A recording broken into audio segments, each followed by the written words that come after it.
नमस्कार दोस्तों, उजाला online education में आपका स्वागत है। और आज हम बात करेंगे वाटिया आश्रम पटवारी के जो शेड्यूल पेपर, आज का शेड्यूल पेपर है 10 जून का शेड्यूल पेपर, उसके बारे में चर्चा कर लेते हैं। देखिए, महत्वपूर्ण प्रश्न है, जैसे निम्न कथनों पर विचार कीजिए।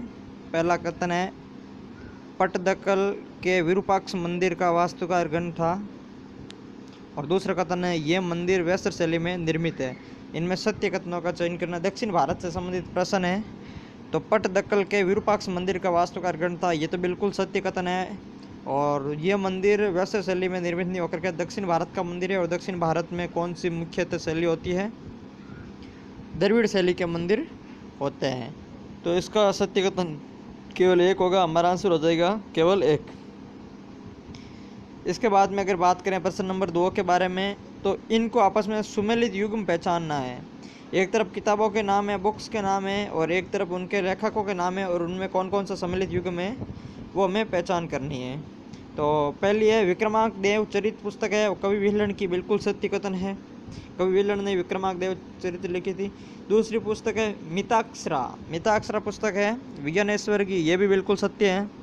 तीसरी है सिद्धांत शिरोमणि, यह है भास्कराचार्य की। लीलावती हम सिद्धांत शिरोमणि है, यह भास्कराचार्य की पुस्तक है, यह भी सत्य। अर्थात इसका सही आंसर हो जाएगा 1, 2, 3, तीनों ही सुमेलित है। महत्वपूर्ण पुस्तकें हैं सिद्धांत शिरोमणि और मिताक्षरा, बहुत ही महत्वपूर्ण पुस्तकें हैं। भास्कराचार्य द्वारा लिखित एक अन्य पुस्तक लीलावती है, वो भी महत्वपूर्ण पुस्तकें हैं। प्राचीन भारत की वैदिक काल से लेकर मुख्यतः मौर्यकालीन और गुप्तकालीन पुस्तकें हैं, बहुत ही महत्वपूर्ण पुस्तकें हैं। तो वो कम से कम वो बुकें, गुप्तकालीन बुकें तो कम से कम याद होनी चाहिए। अब बात करते हैं आगे प्रश्न नंबर 3 पे। निम्न में से कौन सा विवाद सर्वोच्च न्यायालय के प्रारंभिक क्षेत्राधिकार के अंतर्गत आता है? सुप्रीम कोर्ट के जो प्रारंभिक क्षेत्राधिकार है उसके अंतर्गत कौन सा विवाद आता है? तो मूल अधिकारों के अतिक्रमण से संबंधित विवाद, केंद्र व राज्य सरकारों के बीच का विवाद, न्यायिक समीक्षा से संबंधित विवाद है, जनहित संबंधी। तो देखिए, जो प्रारंभिक क्षेत्राधिकार में जो भी विवाद आता है सर्वोच्च न्यायालय के, वो आते हैं केंद्र व राज्य सरकारों के मध्य विवाद है, वो प्रारंभिक क्षेत्राधिकार के अंतर्गत आते हैं। इसका हमारा आंसर हो जाएगा बी। भारत का राष्ट्रपति निर्वाचित होने से पूर्व निम्नलिखित में से कौन उपराष्ट्रपति नहीं थे? इन चारों में से ये चारों ही भारत के राष्ट्रपति बने थे, लेकिन इनमें से कौन सा एक भारत का उपराष्ट्रपति नहीं था? बाकी 3 जने ऐसे होंगे जो राष्ट्रपति बनने से पहले उपराष्ट्रपति भी थे। एकमात्र एक है ज्ञानी जेल सिंह, हमारा आंसर हो जाएगा, जो राष्ट्रपति बनने से पहले उपराष्ट्रपति नहीं थे। ज्ञानी जेल सिंह कभी उपराष्ट्रपति नहीं बने थे। प्रश्न नंबर 5 है, उच्च तापमान में भारी वर्षा के क्षेत्रों में विकसित होती है, कृषि के लिए पर्याप्त उपजाऊ नहीं होती है, परंतु चाय, कहवा, काजू के लिए प्रयुक्त उपलब्ध है। या चाय, कहवा, कॉफ़ी, काजू के लिए प्रयुक्त जो उपयुक्त मिट्टी है, मृदा है, वो कौन सी मृदा होती है? वो लेटेराइट मृदा होती है, जो कृषि के लिए तो उपयुक्त नहीं होती है, लेकिन चाय, कॉफ़ी, काजू इसके लिए यह पर्याप्त होती है। हमारा आंसर हो जाएगा सी। ये लेटेराइट मिट्टी कर्नाटक, केरल, तमिलनाडु, पश्चिम बंगाल व उड़ीसा, असम के पहाड़ी क्षेत्रों में पाई जाती है। अर्थात इसकी अगर हम बात करें तो ये तटीय क्षेत्रों में अधिक पाई जाती है। भारत और अमेरिका 2+2 वार्ता में कौन से 2 मंत्री शामिल होते हैं? 2+2 वार्ता में रक्षा मंत्री एवं विदेश मंत्री शामिल होते हैं। हमारा आंसर हो जाएगा बी, रक्षा मंत्री व विदेश मंत्री है जो 2+2 वार्ता में शामिल होते हैं। अर्थात 2 मंत्री भारत देश के और 2 मंत्री अमेरिका देश के शामिल होकर के 2+2 वार्ता करेंगे। भारत के रक्षा मंत्री और विदेश मंत्री आएंगे, अमेरिका के रक्षा मंत्री और विदेश मंत्री आएंगे, 2+2 वार्ता करेंगे। भारत ने अभी तक जापान, ऑस्ट्रेलिया और अमेरिका 3 देशों के साथ में 2+2 वार्ताएं कर रखी है। हाथी पांव रोग किस मच्छर के काटने से होता है? हाथी पांव रोग के बारे में बात की है, तो हाथी पांव रोग है वो एडिस एवं क्यूलेक्स दोनों मच्छरों के काटने से होता है।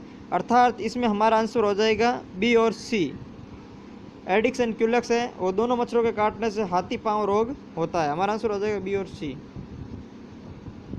अब राजस्थान के प्रश्न है, सूची को सम्मिलित करना है। एक तरफ जिले हैं, एक तरफ इन जिलों से संबंधित कोई अन्य विशेषताएं हैं।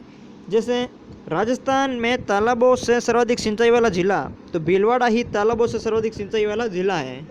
कुआं और नलकूपों से सर्वाधिक सिंचाई वाला जिला जयपुर है। नहरों से सर्वाधिक सिंचाई वाला जिला गंगानगर है, और तालाबों से सर्वाधिक सिंचाई वाला अगर जिले की बात करें तो भीलवाड़ा है, और जिलों से सर्वाधिक सिंचाई वाला जिला उदयपुर है। ठीक है। जोधपुर, अब देखिए जोधपुर से संबंधित कौन सी विशेषताएं हैं। पहला हो गया भीलवाड़ा, एशिया की सबसे बड़ी ऊन मंडी। अगर एशिया की सबसे बड़ी ऊन मंडी की बात करें तो वो बीकानेर में है। सर्वाधिक ऊन उत्पादक जिला जोधपुर है, और राजस्थान का एकमात्र दूध विज्ञान तकनीकी महाविद्यालय, राजस्थान का एकमात्र दूध विज्ञान तकनीकी महाविद्यालय है जो उदयपुर में स्थित है। उदयपुर में महाराणा प्रताप जो कृषि विश्वविद्यालय है उसके अंतर्गत ये शामिल है। राजस्थान का एकमात्र दूध विज्ञान तकनीकी महाविद्यालय उदयपुर में संचालित है। तो इसका उदयपुर की विशेषता ये हो गई। भीलवाड़ा के विषय हो गई सर्वाधिक तालाबों से सिंचाई वाला, जोधपुर का हो गई सर्वाधिक ऊन उत्पादक जिला, और बीकानेर हो गया सबसे बड़ी ऊन मंडी। अब बात करते हैं अगले प्रश्नों पर। निम्न कथनों पर विचार करना है, उपयुक्त में से कौन सा सत्य कथन हमें देखना है। डिक्कर आदि मानव के बनाए गए शैल चित्रों में मिले। बिल्कुल डिक्कर अलवर जिले का एक स्थान है जहाँ पर आदि मानव के बनाए हुए शैल चित्र मिले हैं। बहुत ही महत्वपूर्ण प्रश्न है एग्जाम के पॉइंट ऑफ व्यू से। आने वाले एग्जामों में ये डिक्कर आज बहुत ही महत्वपूर्ण प्रश्न है, पूछा जाएगा। अलवर में स्थित है डिक्कर, आदि मानव में बनाए गए शैल चित्र यहाँ पर मिले हैं। भरथरी नाथों के पर ये प्रसिद्ध स्थल है, दोनों ही कथन सत्य हैं। थानागाजी है वो कागजी टेराकोटा नहीं, ये लाल पत्थरों के लिए प्रसिद्ध है।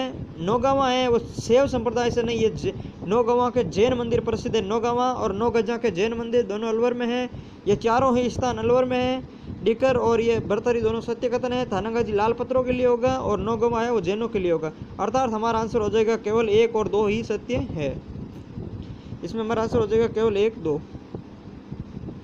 प्रश्न नंबर 10, निम्नलिखित में से किसे राजस्थान का नंदन कानन कहते हैं। तो अर्थात सिलीसेट झील है अलवर जिले में, उसको राजस्थान का नंदन कानन कहते हैं। राजस्थान का नंदन कानन सिलीसेट झील। सिलीसेट महल एवं सिलीसेट झील दोनों अलवर में स्थित है। कौन सा असुमेलित है। और जेना भीलवाड़ा सुमेलित है। गिलुंड राजसमंद ये भी सही है।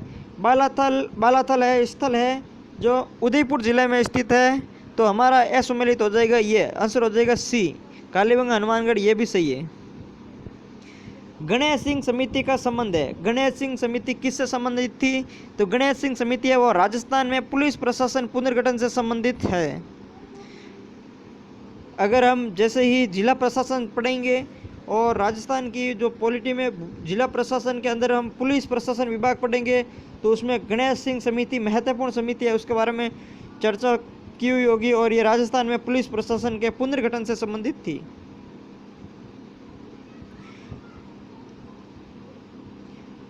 राजस्थान के किस पुलिस अधीक्षक के कार्यालय को, अर्थात राजस्थान के किस एसपी ऑफिस को आईएसओ प्रमाण पत्र दिया गया है। राजस्थान के किस पुलिस एसपी ऑफिस को आईएसओ प्रमाण पत्र दिया गया है।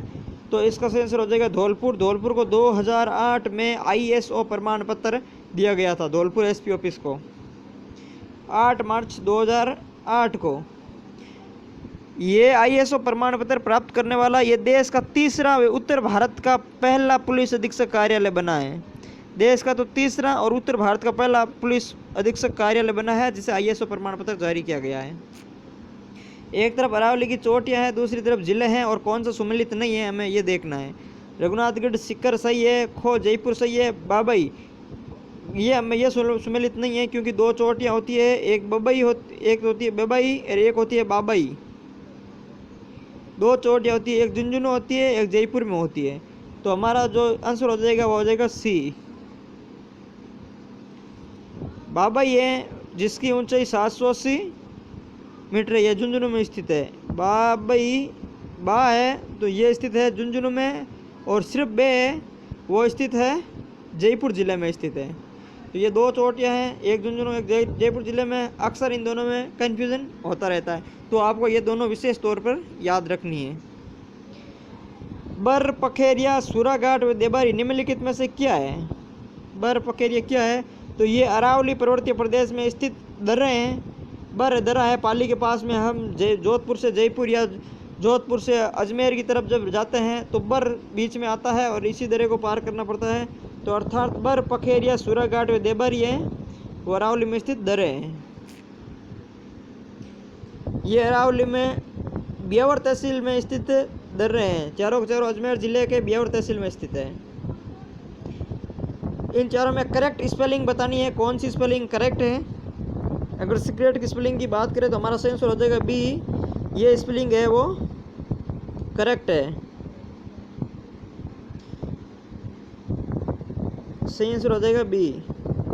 इसके बाद में बात करें इसमें अगर करेक्ट स्पेलिंग की बात करें तो बैलून की स्पेलिंग की बात करें अगर तो इसकी देखो इसमें डबल एल आएंगे और डबल ओ आएंगे, डबल एल और डबल ओ आएंगे और B A double L double O N, balloon हमारा आंसर हो जाएगा C, correct spelling. Mortgage, mortgage का सही पारिभाषिक शब्द, ये बहुत ही महत्वपूर्ण शब्द है। मॉर्टेज बहुत बार पहले भी पूछा गया शब्द है। मॉर्टेज का अर्थ होता है गिरवी कर रखना, अर्थात बंधक बना के रखना या गिरवी रखना का मतलब होता है मॉर्टेज। हमारा आंसर हो जाएगा सी, बंधक या गिरवी। अंतस्थ व्यंजन को दर्शाने वाला सही विकल्प है। एक तरफ से देखें तो ये प्रश्न हमारे पटवारी के सिलेबस में शायद नहीं है, फिर भी अंतस्थ व्यंजन का जो प्रश्न आया है ये मतलब बेसिक प्रश्न है, सभी को ध्यान होना चाहिए, इसमें कोई बड़ा कोई हार्ड एंड फास्ट प्रश्न नहीं है। तो ये रे ले हुए है जो ये मतलब ये रे ले और वे, ये जो चार व्यंजन है वो अंतस्थ व्यंजन कहलाते हैं। हमारा आंसर हो जाएगा एक। रीजनिंग के प्रश्न है, आप रीजनिंग के प्रश्न निपट लीजिए या स्क्रीनशॉट लीजिए और आप इसको सॉल्व कर सकते हैं। इजी प्रश्न है, इनके आंसर मैं आपको बता देता हूँ, आप इसको सॉल्व कर सकते हैं। बस इनके सॉल्व करने का तरीका ये है कि ये एक जो सिटिंग अरेंजमेंट का प्रश्न है, इसमें आपको एक ऐसे वर्त बनाना है, 6 है तो इन 6 को यहाँ पर बिठा देना है और फिर इनके आधार पर अब देख लेना है कि किसका मुंह किसके दाएं कौन बैठा रहता है। इस तरीके से इनको सब तरीके बैठा के हम इसको सॉल्व कर सकते हैं। जैसे पहले का आंसर अगर पूछा है, आंसर है किस जोड़े में दूसरा व्यक्ति पहले के तुरंत बाएं बैठा है, इसका आंसर हो जाएगा एच सी। दूसरा आंसर है जी के बाएं तीसरा कौन है, सी हो जाएगा। चौथा आंसर है सी के बाएं चौथा कौन है, तो ए हो जाएगा। और फिर ये आएगा 23वां प्रश्न है, 3600 रुपये की राशि को 2 भागों में इस प्रकार विभक्त करें कि पहले भाग पर 5% वार्षिक दर से 3 वर्ष का सरल ब्याज, दूसरे भाग पर 6/1/4 अर्थात 6.25% वार्षिक दर से 4 वर्ष के सरल ब्याज के समान हो तो राशियाँ क्या होगी। बहुत इजी प्रश्न है, आराम से इस प्रश्न को आप कर सकते हैं। इसका आंसर हो जाएगा इस प्रश्न का पहला 2250 और 1350 इसके भाग होंगे। ये सरल ब्याज का प्रश्न है, कुछ नहीं करना है। पहले पार्ट के लिए दे रखे हैं सारे, दूसरे पार्ट के लिए भी सारे दे रखे हैं, इनको आप आपस में बराबर कर सकते हैं। पहला प्रश्न है सरल, प्रश्न नंबर 24 है, सरल ब्याज की निश्चित दर से कोई धन 20 वर्ष में दुगुना हो जाता है, इस धन को 3 गुना होने में कितना समय लगेगा। सरल ब्याज का प्रश्न है, कोई धन है 20 वर्ष में 2 गुना हो जाता है, अब इसको 3 गुना होने में कितना समय लगेगा वो ज्ञात करना है। कुछ नहीं, बहुत इजी प्रश्न है। 1 गुना होने में 20 वर्ष लगे, अर्थात जो पहली संख्या थी उसका ही डबल हुआ तो 20 वर्ष लगे, अर्थात 1 जुड़ा। सरल ब्याज में तीनों वर्षों के ब्याज समान रहते हैं, तो इसलिए इसका जो सही आंसर हो जाएगा वो हो जाएगा 40 वर्ष। 20 वर्ष इसको और लग जाएंगे एक बार और बढ़ने के लिए, तो इसका सही आंसर हो जाएगा 40 वर्ष।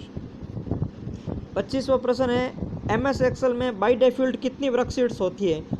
MS एक्सेल की अगर वर्कशीट की बात करें तो जैसे ये स्क्रीन पर MS एक्सेल है, ये एक्सेल की अगर स्क्रीन है हम बात करें तो ये भी चलो हॉरिजॉन्टल और वर्टिकल आ गई, ये हमारी शीट्स है। तो यहाँ पर जो लिखा आता है शीट 1, फिर ये बॉक्स, फिर शीट 2, फिर शीट 3, तो एक साथ में जो बाई डिफ़ॉल्ट है वो 3 वर्कशीट हमेशा ओपन रहती है MS एक्सेल में। इसका सही आंसर हो जाएगा 3। तो दोस्तों ये था आज 10 जून का शेड्यूल पेपर पटवारी का, और बाकी जो भी पटवारी के शेड्यूल पेपर हैं, RS के शेड्यूल पेपर है, मैं जल्द ही अपलोड करूंगा। अगर आपने अभी तक इस चैनल को सब्सक्राइब नहीं किया है तो प्लीज़ आप पहले चैनल को सब्सक्राइब जरूर कीजिए और साथ में बेल आइकन को क्लिक कीजिए ताकि मैं जैसे ही पेपर अपलोड करूं आपको नोटिफिकेशन उसका मिल जाए। और अपने दोस्तों के साथ में शेयर ज़रूर कीजिए।